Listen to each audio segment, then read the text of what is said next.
Ang mabuting balita ng Panginoon ayon kay San Juan. Noong panahong iyon, sinabi ni Jesus sa kanyang mga alagad, "Huwag kayong mabalisa. Manalig kayo sa Diyos at manalig din kayo sa akin. Sa bahay ng aking Ama ay maraming silid. Kung hindi gayon, sinabi ko na sana sa inyo. At paroroon ako upang ipaghanda ko kayo ng matitirhan. Kapag naroroon na ako at naipaghanda na kayo ng matitirhan, babalik ako at isasama kayo sa kinaroroonan ko. At alam na ninyo ang daan patungo sa pupuntahan ko." Sinabi sa kanya ni Tomas, "Panginoon, hindi po namin alam kung saan kayo pupunta. Paano namin malalaman ang daan?" Sumagot si Jesus, "Ako ang daan, ang katotohanan at ang buhay. Walang makapupunta sa Ama kundi sa pamamagitan ko. Kung ako'y kilala ninyo, kilala na rin ninyo ang aking Ama. Mula ngayon ay kilala na ninyo siya at inyong nakita." Sinabi sa kanya ni Felipe, "Panginoon, ipakita po ninyo sa amin ang Ama at masisiyahan na kami." Sumagot si Jesus, "Matagal na ninyo akong kasama, Felipe. Di yata't hindi mo pa ako nakikilala? Ang nakakita sa akin ay nakakita na sa Ama.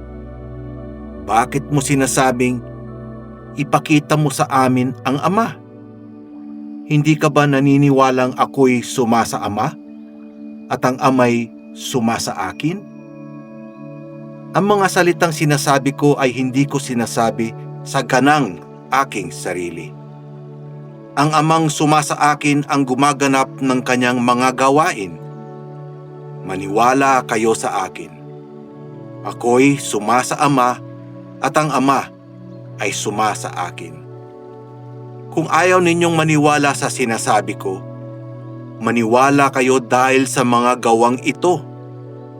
Sinasabi ko sa inyo, ang nananalig sa akin ay makagagawa ng mga ginagawa ko at higit pa rito, sapagkat pupunta na ako sa Ama." Ang mabuting balita ng Panginoon. Pinupuri ka namin, Panginoong Hesukristo.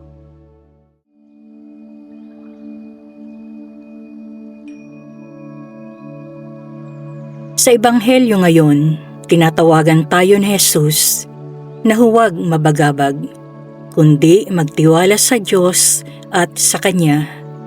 "Ako ang daan, ang katotohanan at ang buhay.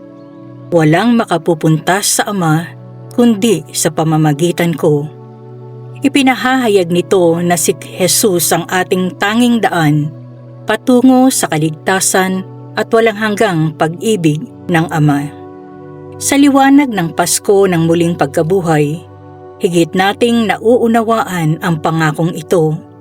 Muling nabuhay si Jesus upang ipakita na may bagong simula, may liwanag sa kabila ng dilim at may buhay na walang hanggan para sa atin. Sa kanyang tagumpay laban sa kamatayan, tiniyak niya na ang ating pananampalataya ay hindi mauuwi sa kawalan, kundi sa buhay na kasama ng Diyos. Ibinigay sa atin ni Jesus ang Iglesia upang maging gabay sa ating paglalakbay, ang Iglesia Katolika na itinayo niya sa pundasyon ng mga apostol, ang tagapag-ingat ng katotohanan. Sa pamamagitan ng mga sakramento, lalo na ng Eucharistia, tinatanggap natin si Jesus sa ating puso at pinalalakas ang ating pananampalataya upang maisabuhay ang kanyang mga turo. Tulad ni Tomas at Felipe, tayo rin minsan ay nagdududa at naghahanap ng kasiguraduhan. Itinatanong natin, nasaan ang Diyos sa gitna ng ating mga pagsubok? Ngunit malinaw ang sagot ni Jesus. Siya mismo ang daan. Hindi natin kailangang maghanap ng ibang direksyon upang sa pamamagitan ng iglesia natatagpuan natin ang Ama. Ang iglesia ay hindi lamang isang institusyon, kundi isang buhay na pananampalataya. Dito natin naririnig ang salita ng Diyos. Tinatanggap ang kanyang awa sa sakramento ng kumpisal at pinalalakas sa pamamagitan ng katawan at dugo ni Kristo. Sa bawat banal na misa, pinalalalim natin ang ating relasyon kay Jesus at sa Ama. Hindi natin kailangang matakot sa hinaharap, sapagkat ipinaghanda na tayo ni Jesus ng tahanan sa kaharian ng Diyos. Ang kanyang muling pagkabuhay ay paalala na may naghihintay sa ating buhay na walang hanggan.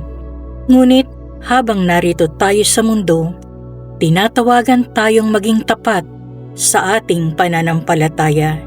Isabuhay ito, ipahayag ito at yakapin ang iglesia bilang ating gabay at buhay.